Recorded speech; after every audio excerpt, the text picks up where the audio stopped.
July August গণঅভ্যুত্থানে গণহত্যাকারী Awami লীগের বিচার নিশ্চিত করা ও তাদের রাজনীতি নিষিদ্ধের দাবিতে প্রধান উপদেষ্টার বাসভবন রাষ্ট্রীয় অতিথি ভবন যমুনার সামনে অবস্থান নিয়ে বিক্ষোভ কর্মসূচি পালন করছেন বিক্ষুব্ধ ছাত্র জনতা ও বিভিন্ন রাজনৈতিক দলের নেতাকর্মীরা।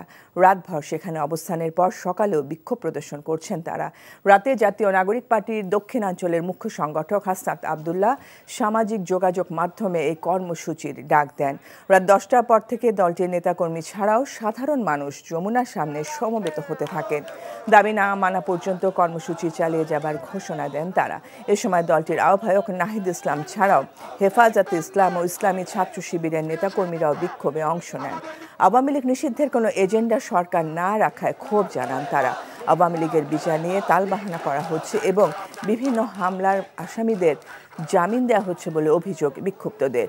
দাবি আদায়ে জুলাইয়ের সকল শহীদ পরিবার ও আহতদের আবারও রাজপথে নেমে আসার আহ্বান জানানো। দোসরাই মূলত দেশের ক্ষতির জন্য সবচেয়ে বেশি দায়ী।